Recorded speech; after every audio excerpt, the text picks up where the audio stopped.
Las sanciones se han convertido en una herramienta clave de la política exterior, especialmente de Estados Unidos, Reino Unido y la Unión Europea. Esto lo dice el trabajo Understanding and Improving Sanctions Today, Why and How Many Sanctions Fail and What to Do About It. Comprender y mejorar las sanciones hoy en día, por qué y cuántas sanciones fracasan y qué hacer al respecto. Ese es el título del trabajo de Christopher Sabatini, investigador principal de América Latina en Chatham House y consejero consultivo de Cadal, y Lydia Izzard. La mayoría de las sanciones, dice el trabajo, no provienen de la ONU, son unilaterales, lo cual plantea desafíos legales y diplomáticos. Muchas de ellas no logran sus objetivos como un cambio de régimen o la defensa de los derechos humanos. Y eso afecta a las poblaciones locales y la ayuda humanitaria y hasta puede fortalecer a los gobiernos sancionados. La fragmentación geopolítica ha incentivado alianzas entre países sancionados como China, Rusia, Irán y Venezuela, que debilitan la presión internacional. De 858 sanciones dictadas entre 1950 y 2023 con objetivos de derechos humanos o democracia, 436 fueron exitosas, 113 fracasaron y 309 continúan aplicándose. Las sanciones fueron más efectivas en regímenes democráticos o semidemocráticos donde hay espacio para la rendición de cuentas que en los regímenes autoritarios. Y le vamos a preguntar justamente a uno de los autores, a Christopher Sabatini, el doctor Christopher Sabatini. Bueno, ¿cómo surge este trabajo? ¿Cuál es la conclusión, Christopher?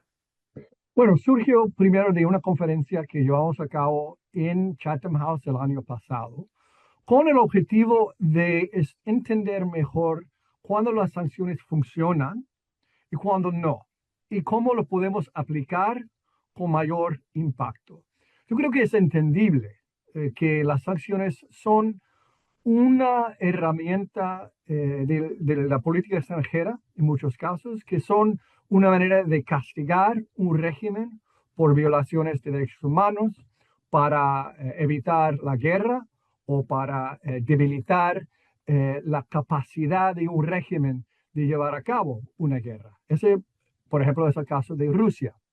Lo que pasa es que primero, que muchas veces exageremos la capacidad de las sanciones de hacer esos cambios.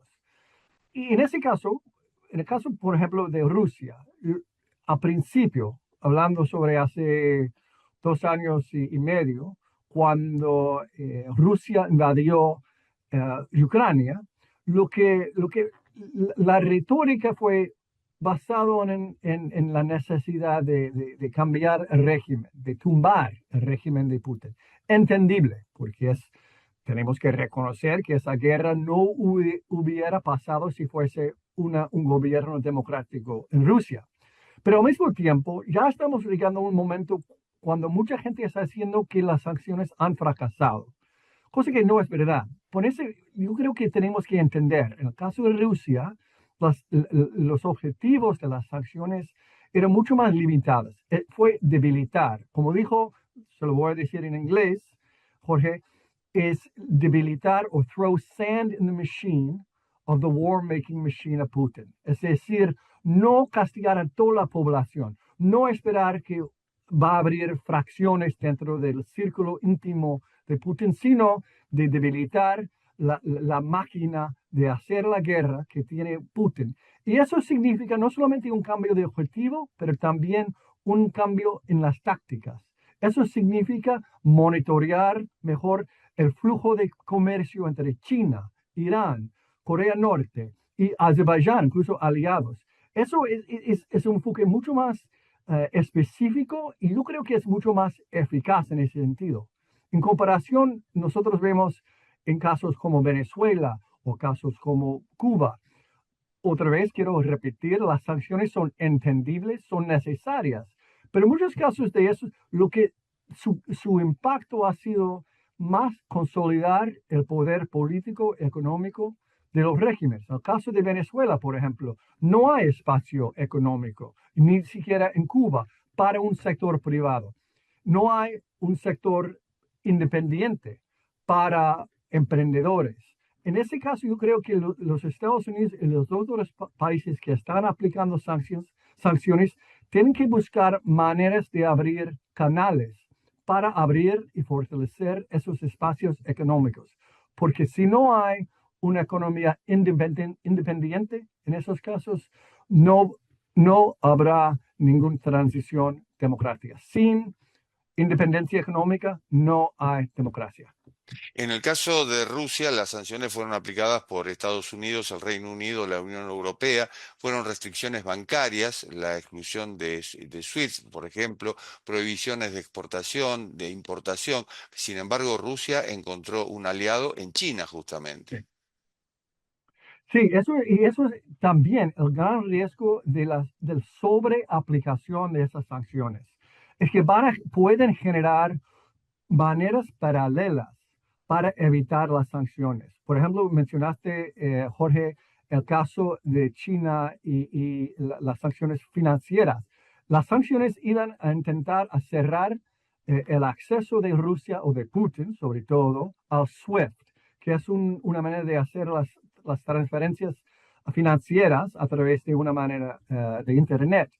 Lo que pasa es que entre China y los demás han creado un sistema paralelo. Y ahora lo más preocupante no solamente es esa consolidación de flujo financiero entre China y Rusia afuera de los canales de los Estados Unidos y del oeste, digamos, pero también estamos escuchando que otros países, por ejemplo, el Brasil, bajo el gobierno de Lula, quieren evitar el poder predominante del dólar y de sistemas financieros del oeste y crear otros sistemas para facilitar esos intercambios financieros, cosa que puede debilitar no solamente las sanciones en Rusia, pero la capacidad de implementar las sanciones de los Estados Unidos y también Europa o Reino Unido en otros casos mucho más graves, como Irán, Corea del Norte y los demás. Me pregunto, en el caso de Brasil y del grupo BRICS, ¿el aumento de los aranceles que dicta Trump es una sanción? Sí, es un tipo de sanción, sin duda, pero es una sanción muy, muy torpe, la verdad, porque es una sanción en todo la, bueno, salvo algunas excepciones en la economía, pero en toda la población brasilera. Y en ese sentido, el costo va a ser pagado por la población general en Brasil, en vez de sanciones que pueden ser dirigidas más a sectores económicos. Bueno, el caso de Brasil también, según la justificación del presidente Trump, es muy preocupante. Están sancionando, o en este caso poniendo aranceles en Brasil para castigar a la Suprema Corte, al sistema independiente de justicia, cosa que es inédita de castigar o intentar debilitar un sistema independiente, a pesar de que podemos estar en desacuerdo con las acciones sobre todo un ministro de justicia o el juez en la Suprema Corte, Alexander de Moraes, pero la idea de sancionar un juez solo por llevar a cabo su caso contra el expresidente es muy preocupante. Pero lo de los aranceles quiero también enfatizar. Trump está hablando sobre imponer otras aranceles, como hizo en India, de 50% también en India por comprar el petróleo de Rusia. Esas no son digamos, los objetivos y las maneras de negociar las sanciones, en este caso de aranceles, no es muy clara. Esto está bajo la voluntad independiente de Trump. Puede en algún momento decir, bueno, voy a negociar esos aranceles. Como digo, es una herramienta muy torpe para castigar en los mejores de casos. El caso de Brasil es otro caso, pero el caso de India es una manera muy torpe de castigar y incentivar el cambio de comportamiento de varios países. Siguiendo en de América Latina, digamos, y el Caribe, en Venezuela y Cuba, sobre todo Cuba, desde el embargo, desde la aplicación del embargo. Lo que han producido las sanciones es deportación masiva y apatía de la gente, porque finalmente se cansa y bueno, y sigue viviendo bajo esos regímenes. Sí, precisamente. Yo creo, otra vez, quiero enfatizar, hay algunas sanciones que son necesarias. Y el argumento que muchos utilizan para las sanciones en Cuba es que no quieren que el gobierno genera renta que puede utilizar, o dinero puede utilizar para reprimir a la gente. Es entendible. Pero poner un embargo en todo el país, en todos los procesos de comercio, inversión, es, es, exagerado. Tiene el efecto de castigar a la propia gente, los cuentapropistas que están intentando sobrevivir.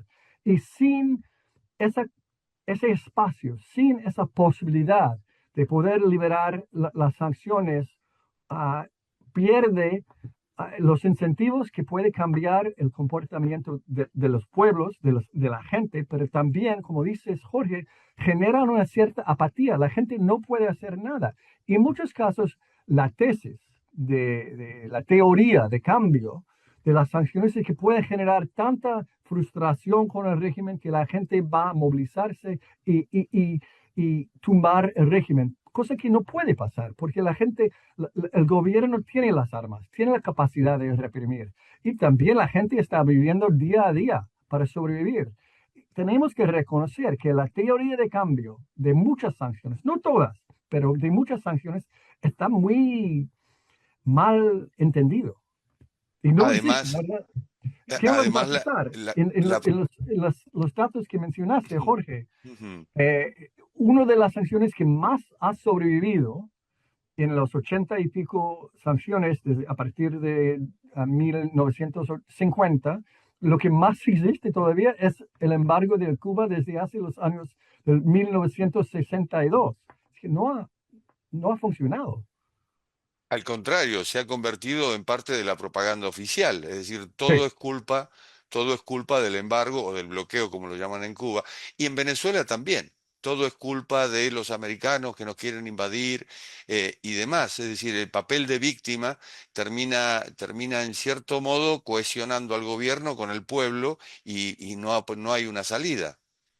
Es peor, porque en muchos casos los regímenes en Cuba y en Venezuela intenta echar la culpa a la oposición, intenta utilizar el sufrimiento del pueblo. La mayoría del sufrimiento, tenemos que entender, es por políticas económicas fracasadas del propio régimen. Pero cuando la gente está sufriendo, lo que hacen los regímenes en los dos casos es decir, bueno, esa es la política preferida de la oposición. Y mucha gente echa la culpa a la oposición y debilita su capacidad de ofrecer un camino mucho más optimista a la gente. Y eso impide la defensa de los derechos humanos, el ingreso de ayuda humanitaria, bueno, los requerimientos de la gente justamente. Sí, lo que vemos en el caso, por ejemplo, de Venezuela, es que bajo el régimen de sanciones que tienen los Estados Unidos, hay algunos huecos donde la ayuda humanitaria es permisible para ofrecer, por ejemplo, alimentación y medicina, cosas así. Pero lo que pasa es que muchas ONGs y muchos bancos que pueden financiar esos tipos de comercio, ayuda humanitaria, no tienen temor, porque el costo de que alguien puede decidir que han violado las sanciones es muy alto. Entonces, lo que vemos en muchos casos es el sobre compromiso, el sobre commitment con las sanciones que evita que esos carve-outs, esas excepciones pueden ser útiles para la llegada de ayuda humanitaria que es muy necesaria en muchos casos. Christopher, ¿son más efectivas las sanciones entre países o unilaterales que las sanciones aplicadas por Naciones Unidas? Bueno, yo creo que primero tenemos que reconocer lamentablemente que las sanciones de las Naciones Unidas van a ser muy limitadas a partir de, bueno, ahora. el Consejo de Seguridad, el Consejo de Seguridad de las Naciones Unidas, China y Rusia ahora son enemigos de los Estados Unidos, son enemigos de la democracia y los derechos humanos. Ellos van a vetar cualquier tipo de sanciones. Y en ese caso, el otro remedio, el único remedio para las sanciones son sanciones más multilaterales, pero no a través de las Naciones Unidas. Y el caso de la Corte Penal Internacional, hemos visto a Putin viajar a Alaska sin ningún problema.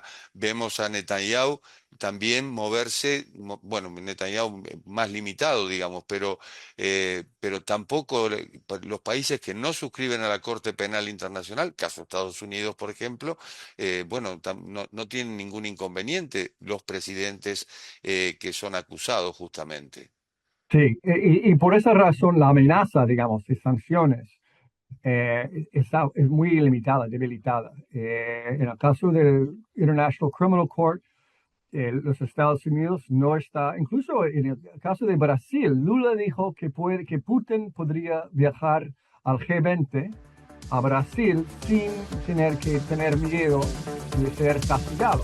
Al final decidieron que eso fue un asunto de tema judicial, pero sí, hay líderes que quieren hacer excepciones que debilita el impacto o el desincentivo de las sanciones. Christopher, ha sido un gusto, muchísimas gracias y felicitaciones por el trabajo. Gracias, Jorge, un gusto siempre.